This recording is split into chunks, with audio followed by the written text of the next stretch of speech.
What is up, guys? I'm back again with another YouTube video, and today I'm doing a review on the Games Begin Super Saiyan Goku. And the question I got for you guys, is this possibly the best or mediocre release of the Dragon Ball S.H.Figuarts line? We're going to find out right now. So, right now here I got with me the Games Begin Goku, and here is his accessories. I want to do a quick glance over on his stuff that he comes with. He comes with instant transmission hands, karate hands, I'm going to just call them that from now on, the Kamehameha hands, and open palm hands. Here he has a shouting face, a stern to the side face, a stern face, and then a windswept hair. Now, I'm going to go over some things with this figure. I'm going to go over some of the goods and some of the bads. So starting off with the bad, the midsection is not that great. I don't like that when you lean him backwards, there's this weird gapping, and if you lean him forward, or there's also just a minor bit of gapping, but it's not as bad as the front. His side to side isn't that bad though. I do really like this. I kind of hate though the orange little lip and then connecting to the blue. I kind of wish it was a 3-segmented piece where this orange piece was kind of a floating piece so that it's not distracting and it doesn't cause too much like problems. Like a material like this in the middle, and then have the belt. Mine's does come with a paint defect of a little bit of orange on there, but I did buy 2 Gokus. As I said about the Daima Goku, this Goku suffers from the internal area. If it is exposed, there's just too much orange, but it's not as bad as this one. I'll say that right now. This is the one where I do kind of have a problem with this boot. I don't like this little hinge that's in there. I don't think you can really see it, but it kind of scares me, you know, because sometimes figures are funny. If you drop them, they could just break easily, and if they don't, it's fine. Another problem I had too was sometimes the faces would come off a little too easily, but right now it's not doing that. So that's very good. And I don't think I have any other problems with this figure. Now the goods. The new engineering they have for the sleeves, in my opinion, I really like. You can really make it give it, if it would just like work. You can give them the blue sleeves, like more showing out and stuff like that. And a lot of people were complaining that this Goku's neck was too stumpy. But, like, if you have the figure's neck sitting down like that, it does look stumpy. But just raise it up a bit, and it doesn't look that bad. Like, seriously. It's sometimes simple fixes. And I feel like a lot of people nitpick and complain and get mad and throw a little fit over the fact that a figure isn't exactly like this one. And I want to talk about Kong and Tamashi. Kong Studios, Beast Studios, or whatever the heck, which I just noticed that this figure has some discoloration in the arm. Anyways, off topic.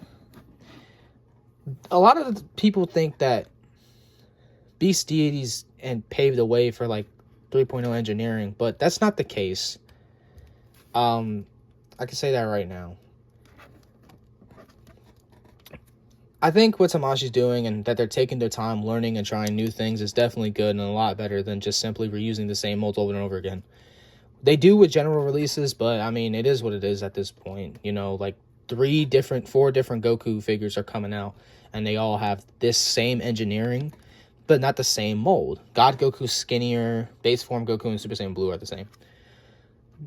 The hair peg is done with this comes out like easily though, that's my problem. It's a neck peg that goes into the hair sideways and then goes down. I don't hate it, but I don't like it either. And this is what I mean with the hair, like it's not flush in the face, in the hair. But this can be removed. I am a little afraid to do it though. Like I don't feel safe doing it because I'm afraid of breaking it. So I'm gonna do this off camera real quick. All right, so I'm gonna show you guys how to put the head on now. Basically what you want to do here is take the peg, tiny part, make sure I got the right one actually. I'm gonna put the windswept hair on. Put this on here. There you go. Clicked, and then boom, it goes on. And then I'm gonna put on this smiley face. Here, come on.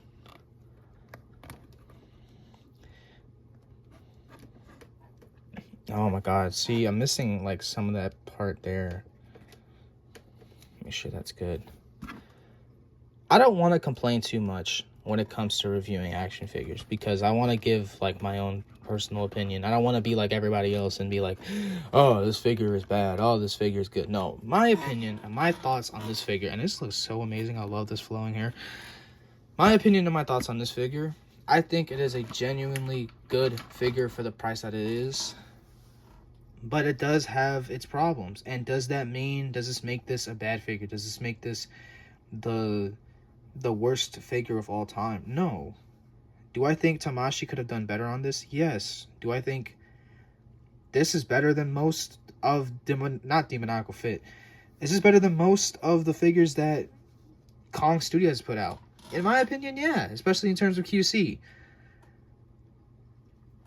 A lot of the... I just feel like, you know, give it a chance. If you don't like it, you don't like it. If you do like it, you like it. I don't know. I just feel like a lot of people are starting to get a little too harsh with Tamashii. My thing is, and I agree, I do feel like Tamashii should definitely put a lot more effort into the figures. I feel like Tamashii should, you know, really do their best. Because a lot of their 1.0 figures, they come out great. But some of their newer figures, you know, lack of shading, bad QC issues, all that stuff like that, that simply could be fixed. Just want to get him in a little pose real quick.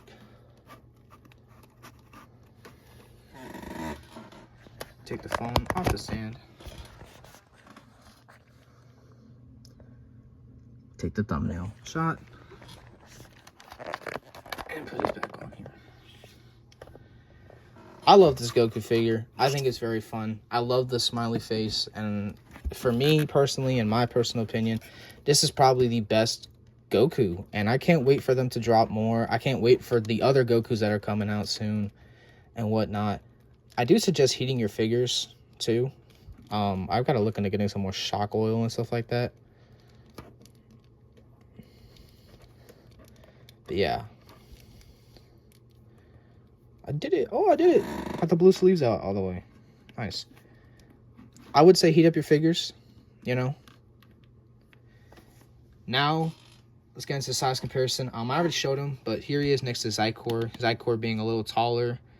These guys are like a little bit more of like the 6-inch scale, in my opinion. Here he is next to a Rebel Tech. Actually, no. CT Toys Agent Venom, who was taller. Here he is next to a Demoniacal Fit, which in my opinion, I will say this right now, I think Demoniacal Fit is the best third-party company in terms of packaging and stuff like that and what they do.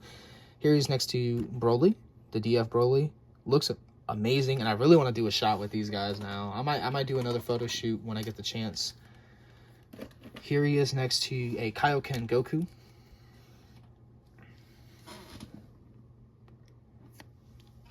Here he is next to my Doomslayer.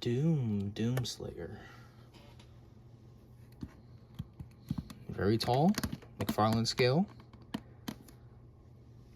Here he is next to my DMC3 custom Dante figure I will be reviewing soon. And here he is next to the Daima S.H.Figuarts Goku. About the same size. And I will say this, and I'll go over the leg articulation here. This was really good, but this does look so much better. This is what I meant. Like the knee here, you can kind of see like the kneecap when he bends is his knee. The kneecap and everything and stuff like that here. Where here, it's just very subtle. This is a little more noticeable, and I love this. I wish, like I said, a little more cloth wrinkling in there, and it would just be perfect and whatnot. But yeah, another thing too that I did find weird was that I'm looking at it now. They're shading on the legs. They're shading on the legs here, but like up top, and then in the back there's like no shading. I just caught that. But off topic. Here he is next to Daima Goku. And then for the last figure I'm going to put him up next to is the Roman Key X Cow big muscle guy. I think this looks really good. Really cool. I might use this for a Cumber figure. Or Kanba, whatever his name is. So that'll be fun. But this is the end of the video. Like I said, I really like this Goku figure. I think it's very good for what it is. If you want to get your head start in the S.H.Figuarts line, or you feel like you want to pick up an action figure, this is the figure I think you should pick up. It has flaws. There's like some problems with it, but I don't think it's anything that's gonna really ruin, you know, your experience with this figure. Anyways, this is me, Saga. I'm gonna get out of here now. I'm gonna start working on some more commissions and some reviews, and I'll see you guys in the next one. Be safe.